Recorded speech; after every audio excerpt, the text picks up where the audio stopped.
Buat teman-teman yang punya banyak ide, tapi sampai sekarang belum ngelangkah sedikit pun karena rasa takut, video ini buat kalian.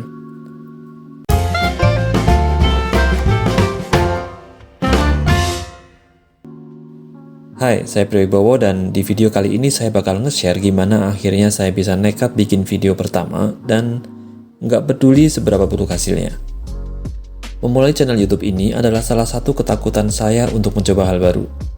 Ada rasa takut gagal di tengah-tengah, takut dianggap sok tahu, atau juga ada rasa takut karena lihat sendiri hasil videonya jelek, dan berbagai takut lainnya. Menjalankan ide, apalagi kalau ide itu buat kita besar, pasti bikin kita takut. We are in the middle of challenges. Kalau nggak takut berarti mungkin ide kamu kurang gede, challenge-nya kurang besar. Kita takut karena kita belum yakin dengan kemampuan kita, dan itu serasa kayak menjamah hutan belantara yang kita belum tahu cara survive alias bertahan hidup di sana. Yuk kita mulai ngulik 5 tips buat ngelola pikiran kita, mereprogram pikiran kita untuk menghadapi ketakutan mencoba hal baru. Yang pertama, start akan selalu buruk. Start pertama kali ya. Kebanyakan orang mengharapkan start yang sempurna, atau minimalnya mengharapkan start yang orang ngisi-ngisi menurut pandangan kita gitu kan. Bagaimana kita berpikir sebagai orang lain yang memandang diri kita? Semoga orang ngisi-ngisi. Saya juga berpikir begitu, tapi ternyata saya salah. Orang yang belajar naik sepeda, saya yakin 100% pernah jatuh. Saya belajar naik motor, bingung caranya gimana muter balik, terus jatuh. Saya belajar bikin video YouTube, hasilnya jelek. Kalau nggak percaya lihat saja sendiri. Buruk, jelek, ngisin-ngisini alias malu-maluin gitu kan. Saat kita menerima ketidaksempurnaan kita, disitulah ada ruang untuk anugerah dari Sang Pencipta untuk masuk dalam kehidupan kita dan impian kita. Oke, jadi pelajaran pertama kita adalah kalau kamu mau memulai sesuatu, entah itu bisnis, entah itu mau tes beasiswa, entah itu mau tes CPNS, mau jadi apapun yang kalian mau, udah, mulai aja. Mulai segera, mulai hari ini. Jelek gak apa-apa, yang penting segera mulai. Kayak almarhum Bob Sadino bilang, bisnis yang baik adalah bisnis yang dijalankan, bukan yang dipikirin aja. Yang kedua, gak mungkin kita bisa tahu semua hal yang kita butuhin di depan. Kebanyakan orang mengharapkan sesuatu yang pasti. Kalau belum tahu apa yang dihadapi dan gimana cara menghadapinya, kita takut. Kamu harus menyadari bahwa kamu bukan yang maha tahu dan bukan yang maha kuasa. Yang namanya belajar itu selalu progresif, artinya maju setahap demi setahap. Maju terus-menerus. Nah, tahu nggak lawan katanya progresif?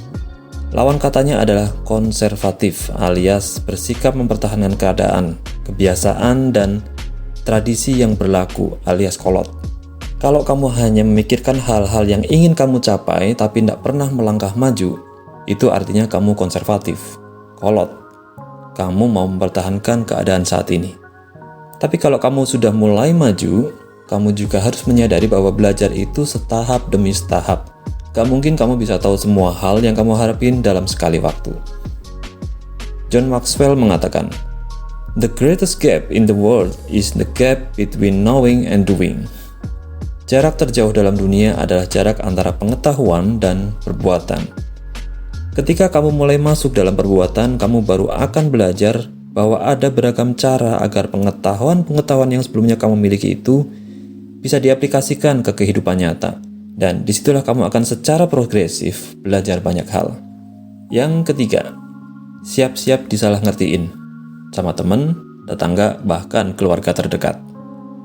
Jelas bahwa disalah ngertiin itu bukan perasaan yang menyenangkan. Penyebabnya simpel.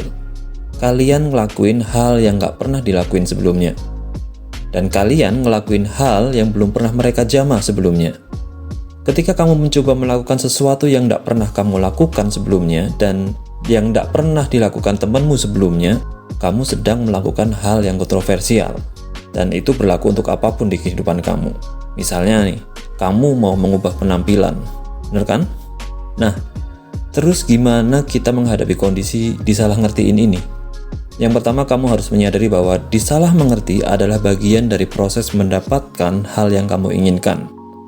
Yang kedua, kamu harus menyadari bahwa orang-orang sebenarnya sibuk dengan diri mereka sendiri. Pepatah bilang, "No one is ignoring you. Everyone is moving on, as you should." Mereka mungkin komenin kamu hal negatif. Yang rada baik mungkin akan bilang, "Good luck." Yang pernah ngalamin prosesmu mungkin akan bilang, "Don't give up." Tapi kamu nggak usah mengharapkan kata-kata "don't give up" atau "good luck". Kita nggak perlu mikirin yang namanya komentar negatif. Yakini bahwa setelah mereka memberikan komentar, mereka akan lanjut dengan kehidupan mereka sendiri. Mereka komen yang buruk, baik banget, akan lupa dengan komen mereka sendiri dan melanjutkan kehidupan mereka. Dan kamu, ya lanjutkan kehidupan kamu. Yakinlah bahwa masih ada ribuan dan jutaan orang yang akan mendukung kamu kalau kamu memiliki tujuan yang baik. Yang keempat, kasih nama ketakutan kamu lalu tolak. Seringkali kita bingung takut apa, pokoknya takut. Atau yang kita takutkan banyak banget. Nah, kalau kita bisa nyebutin satu persatu ketakutan kita bakal bisa lihat bahwa ketakutan kita itu sebenarnya nggak masuk akal buat dipikirin terus-menerus. Lalu kita nggak berani ngerjain hal-hal yang pengen kita lakuin. Contohnya, ketakutan saya. Saya takut orang akan menilai saya buruk. Saya takut orang akan menjudge saya. Saya takut banyak orang akan ngerasani saya. Saya juga takut orang akan menertawakan saya. Kamu tolak dengan kata-kata seperti ini. Saya tidak perlu takut dinilai buruk. Sebuah awal sangat wajar terlihat buruk. Saya tidak perlu takut dijudge orang lain selama niat saya untuk kebaikan. Orang lain boleh ngerasani saya, itu hak mereka, dan saya akan tetap positif. Dan yang terakhir, saya tidak perlu takut ditertawakan. Mereka punya jalan mereka sendiri dan saya punya jalan saya sendiri. Coba praktekin cara tadi ya, ditulis, trust me, it works. Yang kelima, find the strategy, life is a game. Orang seringkali bingung ngadepin sesuatu karena mereka tidak pernah memikirkan kata strategi.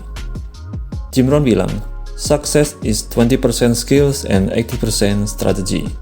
You might know how to succeed, but more importantly, what's your plan to succeed?" Orang seringkali terlalu serius dengan kehidupan, apalagi dengan kegagalan. Atau juga terlalu serius memandang yang namanya ngisin-ngisini ketika belajar dari nol. Nah, ini nih, saya mau bagiin sesuatu tentang yang namanya strategi. Bicara tentang strategi, kebanyakan orang akan memikirkan hal-hal yang bisa dikerjakannya untuk mencapai dan memenangkan apa yang diharapkannya. Itu benar dan itu nggak salah sih. Ketika membuat strategi, kamu pasti harus melakukan hal-hal yang membuat kamu semakin dekat dengan tujuan. Seperti yang dibilang Jim Rohn di atas tadi, itu adalah hal yang positif. Tapi, jangan lupa hal negatif yang seringkali lebih kuat. Hal-hal negatif seringkali menarik kita untuk tidak melakukan hal-hal yang positif yang sudah kita rencanain. Jadi sebagaimana yang dibilang sama Michael Porter, "The essence of strategy is choosing what not to do." Ada banyak hal negatif yang juga harus kamu definisikan, seperti di tips nomor 4 tadi. Dan hal negatif lainnya yang tidak boleh kamu lakukan agar kamu sukses. Misalnya, ketika kamu mulai fokus bekerja, tiba-tiba kamu pengen ngecek WA. Lalu, kamu lanjut ngecek Facebook, Instagram, dan akhirnya nggak ngapa-ngapain. Hal-hal kecil yang negatif seperti itu pun harus masuk dalam strategi yang kamu bikin. Jadi itu tadi 5 tips dari saya untuk mengelola pikiran kita, mereprogram pikiran kita, supaya kita berani menghadapi ketakutan untuk mencoba hal-hal baru. Selamat mencoba.